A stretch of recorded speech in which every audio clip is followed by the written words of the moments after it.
Sayan was at his laptop, midnight, watching some influencer celebrate a crypto launch with confetti and champagne. Rented penthouse, 60,000 followers hyping every second. The whole show. Then Sayan typed in his childhood friend Marcus. No social media, no followers, no launch party. Marcus owns a junk removal company. Same year, same 365 days, Marcus cleared $1.4 million. No hype, no pitch deck, just a truck and a willingness to do what nobody else wanted to do. Boring absolutely destroyed Flashy, and Marcus didn't even post about it. My name is Sayan, and I spent months going through IBIS World reports, NPMA data, and SBA filings looking for businesses with one thing in common. They quietly print money while the rest of us chase trends. What I found will genuinely change how you look at boring. And look, business number 6 on this list, it sounds so ridiculous I almost cut it. But the numbers wouldn't let me. Stay with that one. We start where every human story eventually ends. Business number 1, funeral services. Death is the only guarantee in life, and someone always gets paid for it. The U.S. funeral and cremation services industry generated $21.5 billion in revenue in 2024, and it grows regardless of recessions, inflation, or what the Fed does with rates. People die. The math doesn't care about market conditions. Average funeral cost in the U.S. right now, $7,848. A small funeral home doing just 150 services a year quietly clears over $1 million in revenue. Profit margins sit between 15% and 20%. And here is what nobody talks about. 89% of funeral homes in America are small, family-owned businesses. Many of them are aging out. They are actively looking for buyers. You don't build from scratch. You buy a business that already has customers, reputation, and cash flow flowing from day one. First action step tonight. Search the National Funeral Directors Association's acquisition resources. That is your starting point. Business number 2, junk and waste removal. The U.S. junk removal industry generates over $10 billion in annual revenue, according to IBIS World. But here's the real number. The broader U.S. waste collection market hit $86 billion in 2025 and is growing at 3.7% every single year. You need a truck, a license, the willingness to pick up what other people abandon. That is the entire business model. 1-800-GOT-JUNK took that model and built a $500 million empire. Garbage. $500 million. In the E-Myth Revisited, Michael Gerber writes that most small business owners stay small because they work in the business instead of on it. Junk removal lets you systemize fast. Own 3 trucks, manage none of them personally within 18 months. It's documented. It happens. Mini challenge. Go to bizbuysell.com right now. Search junk removal businesses for sale in your city. Just look at the actual numbers. Business number 3, self-storage. Imagine a business where people pay you monthly, sometimes for years, to store things they never come back to visit. That is not a joke. That is self-storage. The U.S. self-storage industry is valued at $44.3 billion according to the 2024 Self-Storage Almanac. There are over 52,000 facilities operating nationwide. Average occupancy sits above 85%.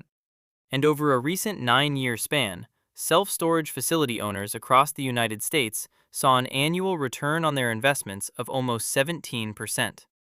That stat is from Real Estate Daily News, not a sales brochure.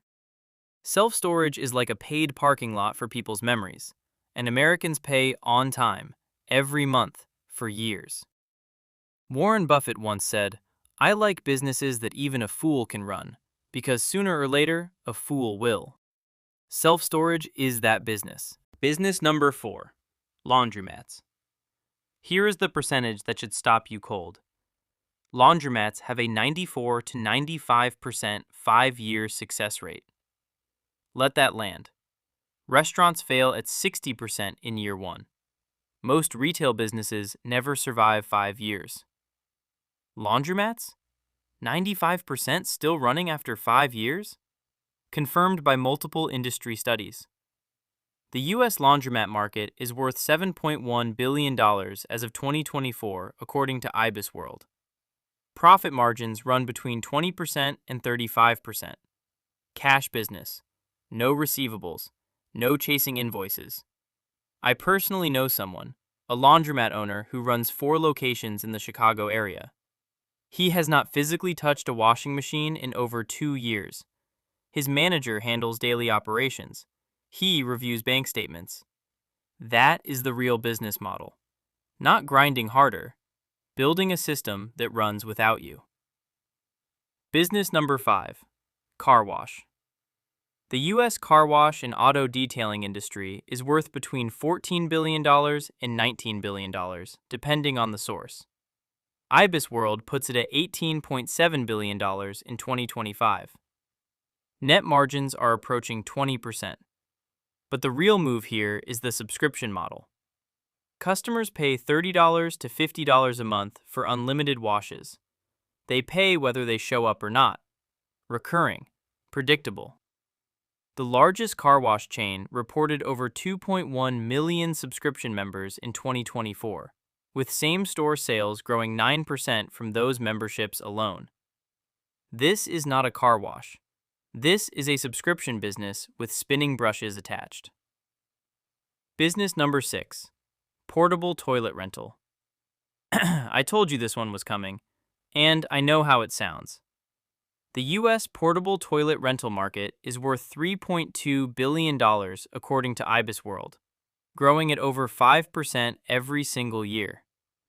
Every construction site in America is legally required under OSHA to have portable sanitation on site. Every outdoor festival, every marathon, every county fair. Clients sign monthly or seasonal contracts before a single unit is even delivered. And the best part? Almost nobody wants to enter this business, which means almost nobody does. That is your advantage.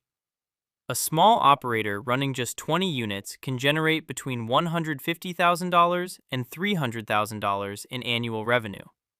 A larger operation with 200-plus units clears over $3 million. The business sounds disgusting. The bank account does not. Business number 7, pest control. The U.S. structural pest control industry generated $12.6 billion in 2024, according to specialty consultants, growing at 7.9% year over year.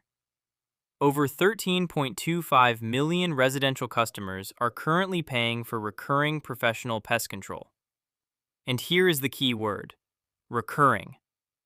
85% of all pest control service revenue comes from repeat contracts, monthly visits, quarterly treatments. Money arrives without you chasing it. The level up move? Niche down. Termite specialists, bed bug experts, commercial-only pest control for restaurants and hotels.